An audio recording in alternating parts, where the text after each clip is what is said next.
Three, two, one. This is Nick. And this is Amanda. And this is the Performance Plate Podcast, where we give you bite-sized bits of information based on nutrition and exercise science to improve your overall performance. On this episode of the Performance Plate Podcast, we have my friend and client, Alisa. We actually go way back to freshman year of college at Penn State. I will never forget the day that I met her. She walked into my room and she was like this bubble of energy. And I knew from that point on that I wanted to be around her because she was positive, she was fun, she was uplifting. We bonded over all things wellness and workouts. And we even ended up living together for a year. And now I get to talk to her weekly as my client. It's so funny when I talk about you as my client because I'll always see you as my friend first. But I think that she is going to drop a lot of gems on you today. No pressure or anything. But she's done so much with her career and she continues to, and she's got big plans. She has so many awesome perspectives from her entrepreneurship roles, from being in communications and even competing in pageants. And she's just a cool person. So we're psyched to have you here today. Yay! Thank you both for having me, Amanda. I love you. Of course, you're a friend as well. So happy Penn State brought us together. Hope I didn't annoy you too much in school because I do have a lot of energy. So grateful for my friends that put up with me. And Nick, nice seeing you as well too. Yes. And now we have our fun question that we always ask every person before we come on. So here we go. So Alisa, if you were stranded on an island and you could only bring 3 items to survive, what would they be and why? So I would first bring my Bible. I'm a person of faith, so that's important to me. I'd bring a water bottle, and I would actually bring this pink sparkly one. This is so on brand. Like if there was a water bottle, me. This is Alisa Vasquez. And I would, even though people can't see this who are listening, and I would also bring balas, which are these ankle weights. You can put them on your ankles or your wrists. And I love them. They're lightweight. I love bar workouts. So I would want to make sure that I can keep moving, even though that sounds really cliche on a health fitness podcast, but that's important to me. No, it's okay. We've had someone say barbell before, so it's on brand and we appreciate it. We get at all sorts of things. Some people bring things to survive. Other people could care less. One of our guys said alcohol is like, just make it quick. Alcohol would dehydrate you and you know what I'm saying? So like, okay. It could be anything you want of it, bring. So yes, thank you for coming on, Alisa, and tell us more of, like Amanda said, your entrepreneurship, things you've learned along the way, people you talk to, some perspectives you have through, pageantry in itself is a whole ball game in itself. So take it away. Just take us through your journey, through life, through going through Penn State and pageantry, and now your entrepreneurial journey, honestly. Yeah, so I've always been a driven person. I would say that I've always been like a go-getter. Mm-hmm. I've been unpacking this in therapy, like, I really wonder where that comes from. Like, does it come from a place of me wanting to be perfect? But I really do think that I think it's a disservice to society to just not try to be your best self. Nobody's perfect, but I've always had this just like hunger to really work hard. So yeah, I'm a talker. Hence, I guess part of being here, I enjoy talking, but at the core, I really love storytelling, and that's what got me into communications. I love people. Like I love listening to people. I love hearing their stories. I think that authentic, vulnerable storytelling is the key to unlocking all of our next level of growth. I think especially in society now where we might be obsessed with kind of like this individualistic mentality, I think it's even more important that we use storytelling to bring us together. So I went to Penn State, graduated broadcast journalism with a certificate of leadership. And then after that, I went straight into politics.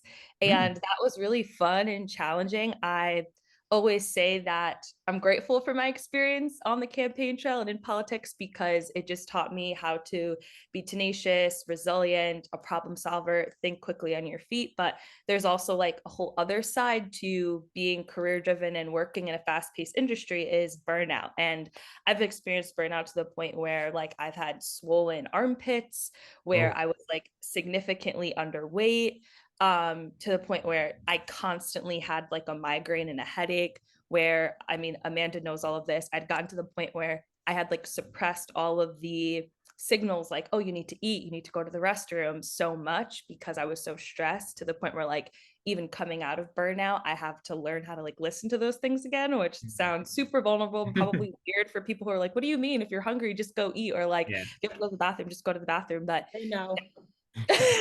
but hopefully people can relate to that. So yeah, now I'm at a point in my career where I'm like, love what I do, but I've expressed this to Amanda. I'm working on building a big life and not just a big career, Nice. because it's life is so much more than just work. But I do Mhm. think when you do love what you do, sometimes it can become like an idol and all consuming. And I want to have joy outside of work and just be like a really full human being in all aspects. Nice.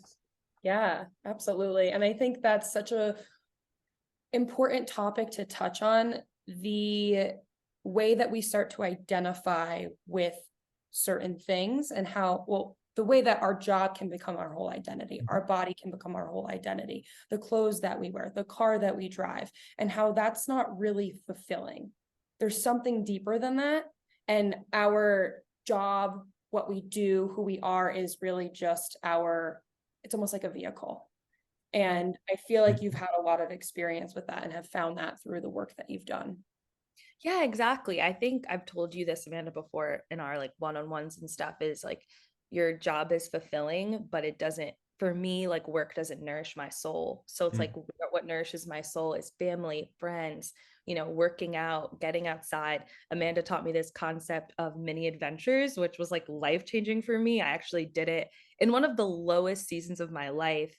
And when I was on the campaign trail and I was so tired and burnt out, but Amanda was like, can you go on a 5-minute walk? And I would like go on a 5-minute walk. I'd bring my lunch and I'd eat my lunch, and it would bring me so much joy because it was like 5 minutes of joy that I got for the day. This sounds like really, really sad, but but it was. And all of those little things that she taught me was so important. And I'm still working on all of those things Mhm. now.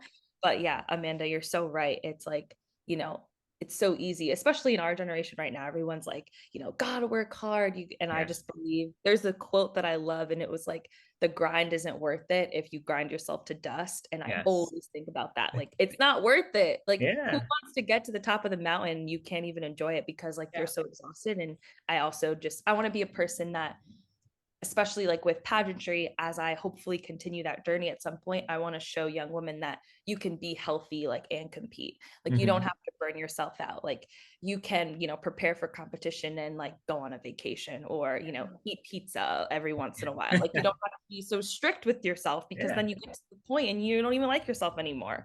Yes. So yeah, trying to be an example, but also like really living out what I'm preaching as well. That's Yeah. huge because you want I balance. You want to find that balance. Amanda preaches it. I preach it all day long. I'm sure you preach it all day long. Because it's hard to find that balance between everything that you're trying to do. You're like, all right, I want to be the best, we'll just say pageantry, or I want to be the best entrepreneur. I want to do this. And we get stuck in that cycle of, I want to be the best, but like you just said, am I going to get to the top and be so burnt out I can't even enjoy the best? And that's where we talked about it last time. Amanda and I talk about it most times. It's finding the joy in the journey. And that's, you know, keep that journey going, because once you get to the top, maybe it's not as good as it thought, but the journey was where the magic was. Well, what's funny too is last week we talked all about burnout with one of my coaching friends, Mariella, and um, the intent behind what we're doing matters, because if you're stretching yourself thin because you feel like you need to in order to prove yourself or prove your worth, Mhm. that's way different than pouring your energy into something because it energizes you back. Yes. And because it's right for you and it sits well with your soul and it's authentic to you. Like those are way, and I always say this, you could push your way through life, or you can surrender. You still work hard, Mhm. but you don't, it's different. You're not constantly pushing against a wall. Mhm. You're moving forward, but you're not, yeah. I mean, you have two options all the time. You can go Yeah. to what calls you, or you can go to what is like, I'm not really sure. Yeah. Now, Alisa, what have you done to help yourself besides these mini vacations? I like that, Amanda, the 5-minute walk and all that stuff. What else? You said that you find joy in other things besides work.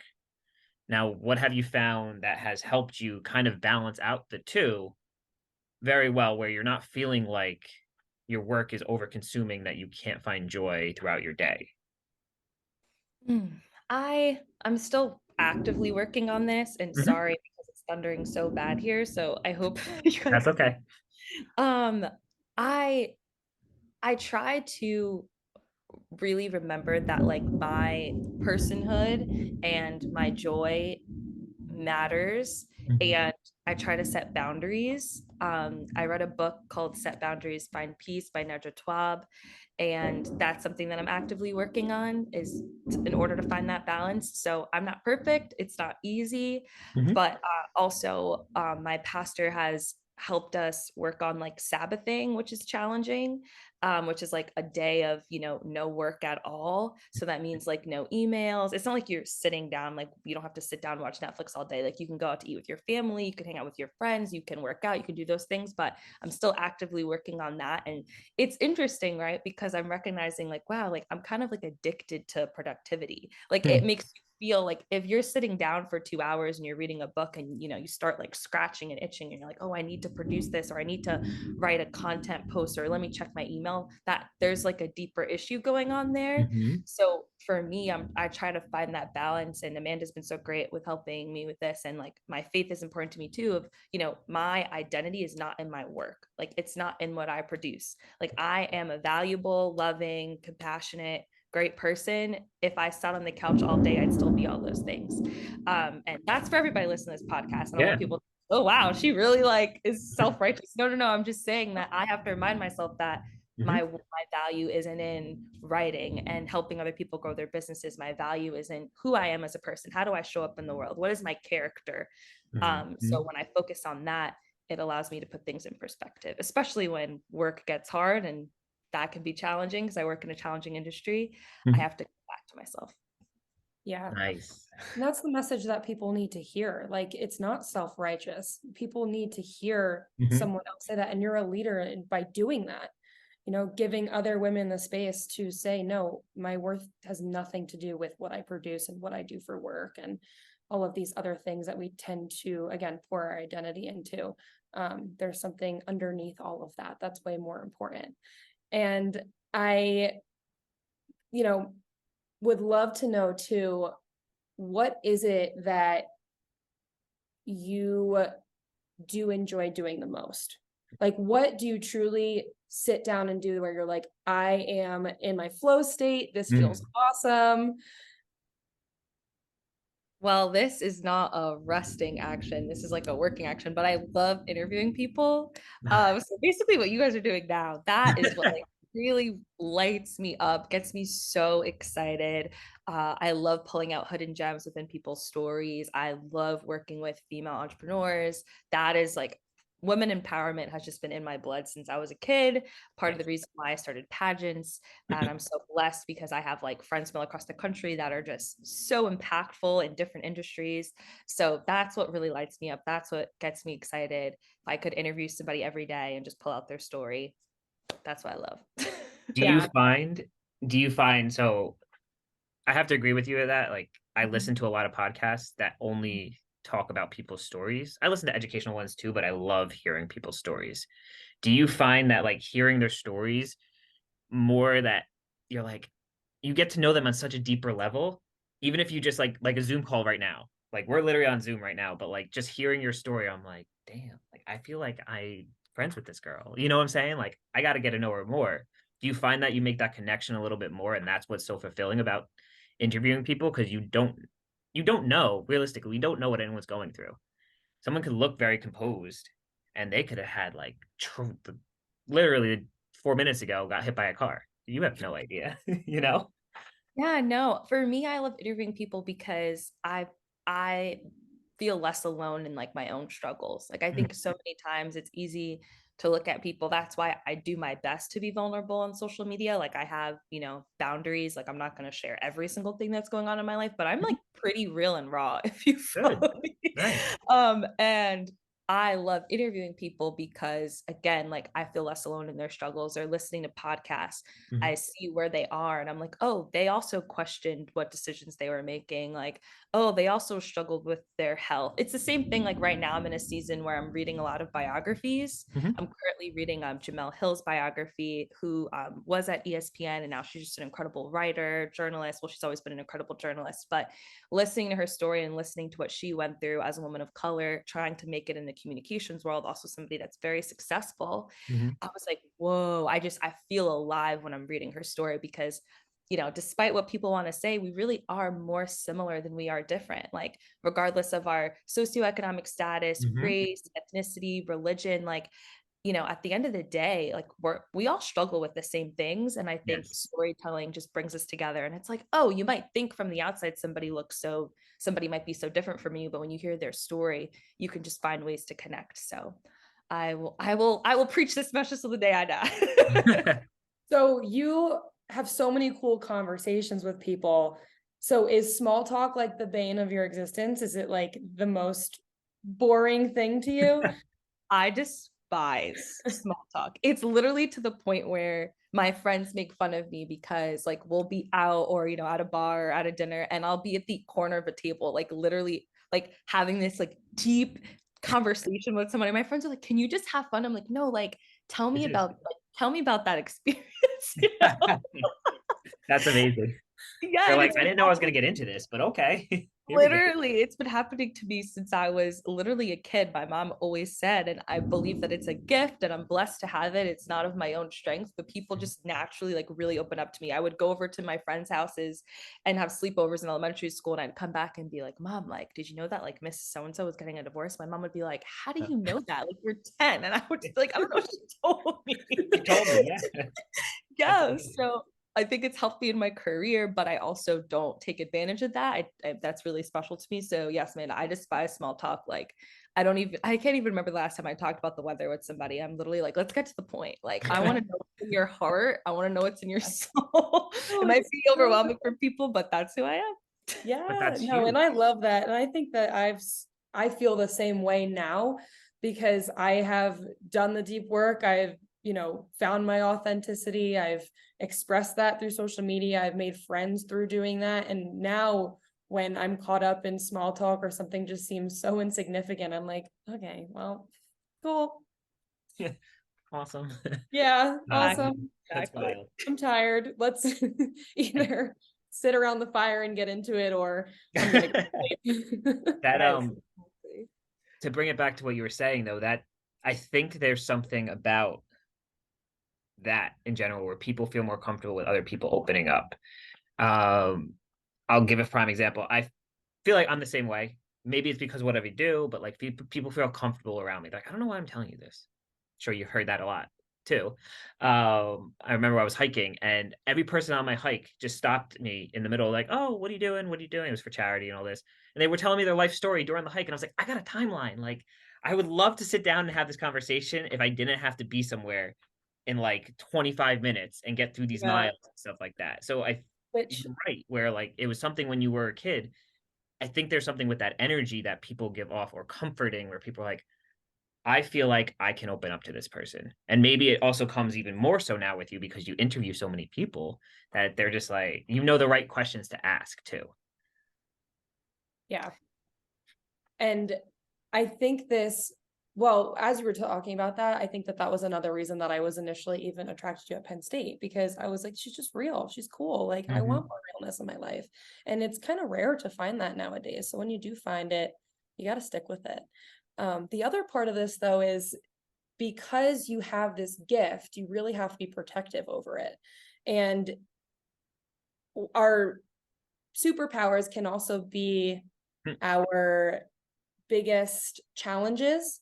So, have you found this and maybe have had trouble setting boundaries? 1,000%. Yeah. My dad told me this when I was at school and it always stuck with me. And he was like, remember, the house that we had when we were growing up and there's like a light on, the back of our porch. And I was like, yeah. And, that light, we're able to have barbecues out there, memories out there, spend family time out there. And I was like, yeah, but that light also attracts a lot of bugs. And that always stuck with me because, I mean, Will Smith even said that. He was like, you got to protect your light. It's so important. Mhm. And yes, I have struggled with setting boundaries. I heard this quote on a podcast, and the guy was like, the biggest flex is not it's not like how many people have access to you. Like, it's like, you should really have only a select group of people. And it sounds selfish. I think there's a balance. We Mhm. are in like a service world, like we're serving people, we want to be available to people.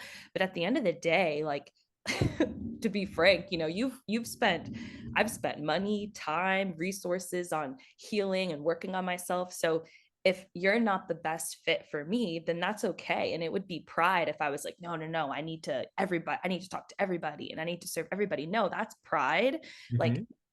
everybody will find the person, or the company or the community that they need. Like, you're not the answer to everybody's problem. And I was even telling this to my mom the other day, because I was struggling and I took off, but I was like doing some work, and I said, I have to, anytime that comes up for me where I'm like, oh, I have to do this, I remind myself, like, no, that's pride. There's other people that are also gifted and called and can do, a, Mhm. can help somebody in a different way that you can.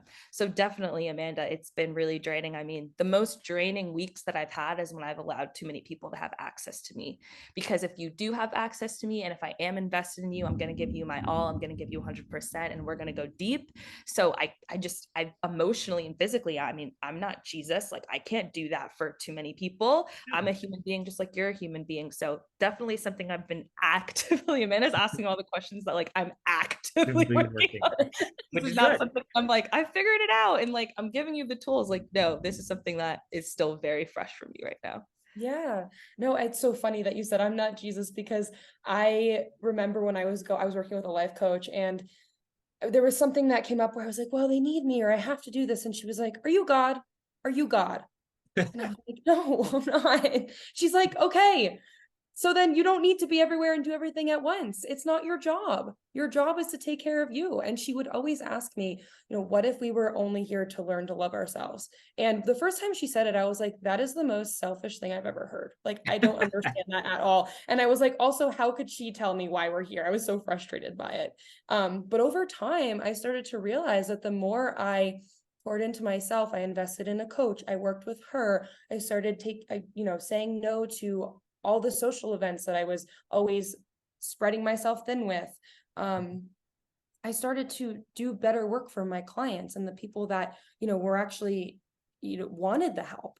And I think that's something too, because again, when you have this personality where you do attract people and you do make people feel comfortable, sometimes people just want to complain. They don't Mhm. actually want your help. And that's the most draining thing. Mhm. Yeah. Well, I'm sure and you you found can. that in work, Nick. Oh, all the time. Yeah, But I will actually ask people now and say, do you want logical solutions or do you want to vent? And if right. you want to vent, I'm here for it. Vent away, and I will be your ears and let you just let it all out. Maybe I'll give in some tidbits here if you're like going off the deep end, like I gotta do this. It's like, hold on, wait a second, let's chill out. Let's That allows you to put up that wall of like, I don't need to really think about this right now. I can just let them vent and they yeah. can vent. Well, because Alisa, you probably find it too when you let people in so much, you become invested in them, like you just said. You're like, I'm invested in you. However, when the only problem with investing in somebody is we get these expectations unintentionally. And when Amanda says some people just want to complain, well, I'm investing in you to better yourself. I'm empowering you to take that leap, to start that business, to do this stuff, and you don't want to do it, and I put all this time into you, and then you just build up that frustration. It's like, like why? And they're just not at that time of life yet, probably. Yeah. And I'm sure you find that a lot too with people, and that can lead to burnout and all this other stuff on your end, where you're like, I just don't have the energy for you anymore because you're not ready yet.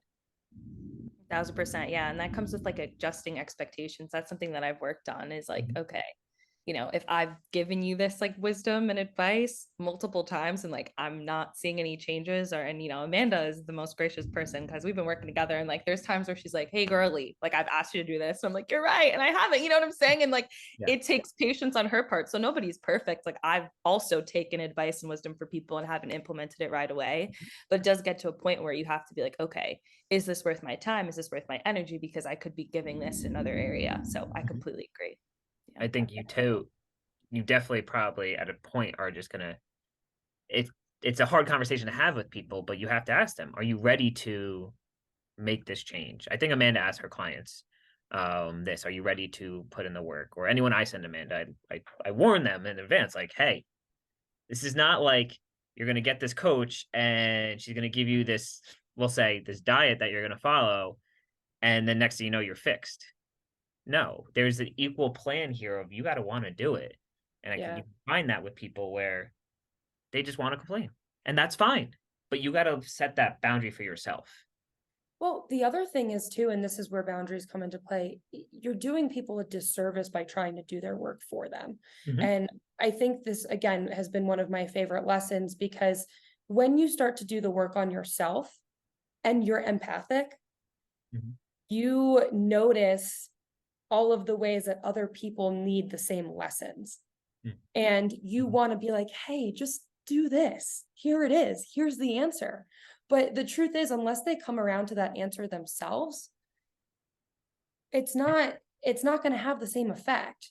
The most profound effect comes from when you get there on your own, obviously not completely on your own, but with the right guidance. And I think that's part of our, and this is a massive part of your job, is asking questions. That's the most important thing. Mhm.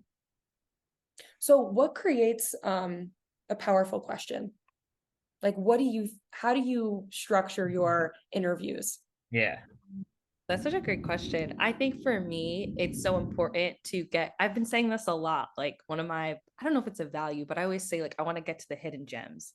Like, Mhm. I want to, not do I just want to like pass the surface and get to the deep? Like, I want to get real deep. I want to get to the root. So I think for me, it starts with research, just in general, like researching the person, but past researching the person, it's also like looking at like other things that you wouldn't just find. It's kind of like if you're applying for a job, you're not just going to like go on the website and, look at the website. Like you're going to see like what articles have been written about this company, what has the CEO done? Like, you might look at the social media of people working there. So I think like I'm also a big context kind of person. So in order for me to ask you questions, I have to know like where you came from. Like I got to know your family background. I feel like I'm like running like a background check on people. Like, I never want this girl to talk to me. She's gonna get way too in my personal life. No, but it is important to just do the research. And then after I do the research and after I write everything down, I come up with themes. And then once I create those themes, then I'll start writing the questions for the interview. And then it really just takes a life of its own, because people will Mhm. say things and you'll be like, oh, I want to touch upon that. So research, digging deep, and kind of like looking for not just accepting what's given to you, but going above and beyond to like really find out who this person is. Cool. Yeah. What's this may be a hard question to answer.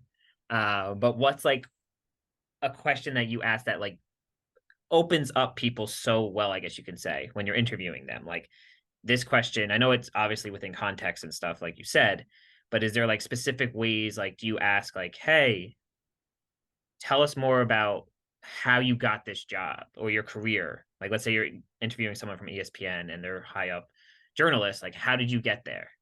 So is there a certain like question you ask that really opens them up and then they get into the whole background story, and that's like, there's that gem right there, that lesson. Like you said, each person is so different. Mhm. I would hope one day maybe I can interview. I haven't interviewed anybody from ESPN yet, but You'll get there. I Don't love, worry. yeah, we'll get there. Yeah. I love asking people like or this is my favorite interview question to listen to too, is like, what Mhm. advice would you give yourself when you were like 10 or 15? Or like, I Mhm. love that, because people are always like, relax, or you're doing great, Mhm. or, I wish I could just tell her to like go on a walk and enjoy life. I think that's one of my favorite interview questions to ask, because it really allows that person to like look back, because we are really hard on ourselves, Mhm. and a lot of times, we are doing way better than we think we are. Like I always tell myself that, like, you're doing really great. Like I know you might be struggling right now, but you're doing really great. So I love that question too, because it allows sometimes people will get emotional because they think about like their inner child. They think about that kid that had all these big dreams and goals. And then they also are just able to provide like just more wisdom, because obviously hindsight is 2020. So yeah. So then what advice, I'm going to turn your question on you. What advice would you give yourself 10 to 15 years ago? that you learn now, especially because you've done so much work and you've been through so much stuff? Is there something you're like, "Yeah, back then I should have really just focused on this," or maybe it was that brutal leg workout that you and Amanda did. You're like, I'm never doing that again. You know what I mean? Never talk to Amanda again. I'm so glad she stuck with me. Oh Right. yeah, after that like workout, I was like, whoo. Oh, that was smooth, Nick. That was really smooth. Uh, I think, like I said, I really would just tell myself to like relax. I think I remember literally in high school being like so stressed, taking all these classes and captain of the track team and president of my class. And when I look back, I think like I wish I would have had more fun. And that's why for the past 2 years, one of my New Year's resolutions has literally been like, have more fun. And I schedule fun into my calendar, which might sound weird to people, but I'm like, go get a drink with this person, or, you're going to go on a hike this day. So I feel like, it sounds really typical, but there's a quote on Instagram that's like, as you're accomplishing your goals, don't forget that there's this thing called life that you have to live. So that's something that I struggled with as a kid, because I just like, wanted to do so great. And now I wish I would have had more fun, but I'm also implementing that now in my adulthood. So I have a lot of empathy for that little girl. Yeah, Nice. I can relate to that as well. Well, I think, yeah. What's yours gonna be, Amanda? What would you? We'll go around robin. We'll all answer our 15-year-old self. What will you tell? well, Not 15-year-old, but 15 you years ago. 'Cause know, I'm older than both of you. if I think about myself in high school, I wasn't at that point where I was like totally into hustle culture yet. That actually came from college. High school, I was pretty laid back. I worked hard, but not like I wasn't taking AP classes or really pushing myself in any sense. I was actually really into art and I wanted to go to school for art, which is so crazy to say. But I was, and I guess like any other high school student, I was unsure of myself. I was underconfident, like, and I really didn't know who I was. And I think the advice that I would give her would to be to explore more and do more things that like I truly enjoyed versus the things that I felt like I needed to do. Nice. It's pretty awesome. I think What about you? I was in college. Damn. I was in college 10 to 15 years ago. So I was already at that point. I think what I would tell myself, besides the whole fact of relax, is, and I've said this to you, I forget what conference, when we were on the Zoom call. It wasn't during a podcast, but we were just talking and shooting the crap at the end, like we always do. And I was like, at a certain point in my life, I realized that I got to stop giving people the pen and writing the story for me. And I wish I did that 10 years ago, because I was so into, I would just be doing whatever people want to do. I want to hang out with everybody. I wanted to be loved by everybody. Like any Yeah. girl I was into at that time, I was like, I'm going all in, and they weren't reciprocating or whatever it was. If they weren't, I'd get so upset. And it's like, why am I getting so mad over things I can't control? And I had nothing to help that, like no frame of reference. I was like, this is just, you have to Yeah. see my point of view. Very selfish of me, very narcissistic of me. And now I look back at it and I'm like, damn, you got to just stop letting people, like, that's what I would tell myself. Like, you can only control so much. So if things frustrate you, well, how are you responding to it? Why is it frustrating you? Is it challenging your values? Is that why? Is it something you would not do? Which most times a lot of people, when they're frustrated with somebody, is because they wouldn't do that. Like, why would you do that to somebody? Mhm. That's definitely what I would tell myself. Like, listen, man, you have the pen, you write your own story, do it. And because I let life happen, Yeah.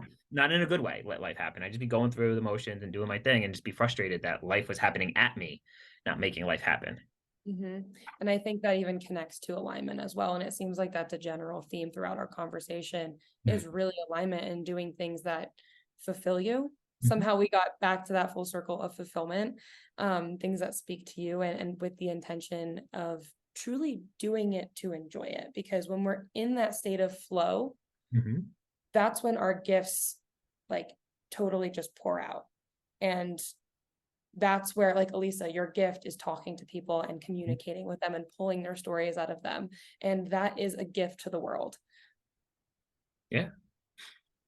Thank you. Sorry, I didn't want to cut you off. No, I fully agree. Yeah, it's like enjoying the process, enjoying the journey, but also like basically what you were saying, Nick, is not allowing other people to write your story for you. Is just so important because we can easily just do what everybody wants us to do. But it's like when we listen to that inner voice, we do Mhm. what we're called to do, and we take care of ourselves. If I can like really button this up, because we are on health. This is all about health. Um, then we really will like reach our highest purpose. So yeah, I Mhm. agree. When you get in that alignment of things, everything, and it's true, and it's what's weird too about it, and tell me if you both agree with this aspect of it, is when you're doing things that are not in alignment with your inner self, we'll say, you kind of feel weird all the time. I don't know how to describe that sensation to anybody, but I remember looking back at my college years and I was like, I am not well. But I didn't know how to tell people I wasn't well. And I didn't know how to tell, like, I don't think it was like a mental, like I needed to go to therapy at that point. I just was like, something's not right. And it was Mhm. me trying to fit a circle in a, I mean, in a square hole. I said it backwards, but you all know what I meant. Yeah, we do. um, because it was that whole thing. You just feel like I don't want to say icky, but I don't know how to describe that feeling. Almost like an outsider. Maybe. Yeah. Maybe that's it. Like just like you're not who you're meant to be. Yeah. Yeah. I I can relate to that. I think that I was always kind of like, hey, this is fun, but I don't know, something's off. That's Mhm. the best I can put words to it. And it kind of created this inner turmoil, inner anxiety, if you will. Mhm. Um, but like Alisa was saying, to full circle it back, because this is a health podcast, this is part of health. Like Yeah. the women that I work with are women that have dealt with some sort of burnout in one way or another. And now they're dealing with whether it's simply like just not feeling good or not feeling like themselves, or it's a chronic disease. Mhm. Though like over time, if you continuously burn out, physically that manifests, right? And that's like a really big part of dealing with chronic disease, is truly helping someone heal from the inside out. And this part cannot be ignored, because we could talk science all day long. I mean, there is science to this even, so it's like even ridiculous to say that this isn't science. But we could talk like the perfect food plan, the perfect exercise plan. But if you're not truly able to find peace on a daily basis, you're missing the point. I don't even. Yes, Amanda. I don't even know Yes. nothing I could say that could like just Yeah. period. Period. Yep. Now, But Lisa, specifically because you said you work with female entrepreneurs and helping them help themselves. How do you go about doing that? Like obviously through an interview, you really bring out their hidden gems. And what else do you help them with? Do you build their confidence? Do you address if they're burning out? You know what I'm trying to say? Like how else do you build up all the other people? Yeah, definitely. I mean, I don't do health perspective. Hmm. I don't have any credentials. Like I don't give advice in that realm. But I think for a lot of female entrepreneurs, I mean, I think this is how I am just in life in general. I say that I'm like your number one hype man. Like I really Yes. hype them I've up and seen let that them on your know. profile. Yes. I Yeah. love it. Yeah, but that's something that I live out daily. Like I just, remind them like you really are that girl, and I need that reminder sometimes. Everybody needs that reminder, but that's important to me. And I also see I kind of like future cast a little bit, and like I see where they're going and I help them make that roadmap of how do you get there? How do we, but it's all within the realm of communication. So like how do we communicate these, things that you're going through in your personal life? How do we bring that to social media? Hmm. How do we create an authentic newsletter? I also kind of in a way, I'm not a therapist, but I act as like they share with me really like deep things because Yeah. we want to think that life is compartmentalized, but it's not. Like Mhm. your work affects your health, your personal life affects, like there really is no such thing as like work and life, like it's your Mhm. life. Yeah. So they talk to me about things that are going on in different parts of their lives, and I just help them bring it all together. So I hate to use the word safe space, overdo it, but I feel like I'm like a safe space for them, where sometimes our sessions will literally them just be like venting to me about something that's going on in their life, and I'll be like, okay, great. yeah, And I'm proud of you for sharing. So yeah. definitely. Definitely.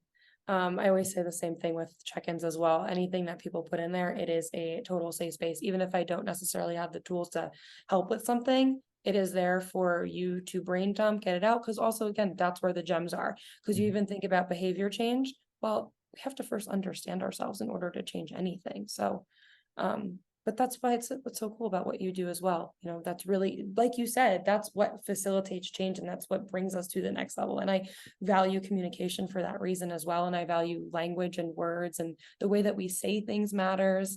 So yeah, I have a lot of respect for what you do, and you know I love you.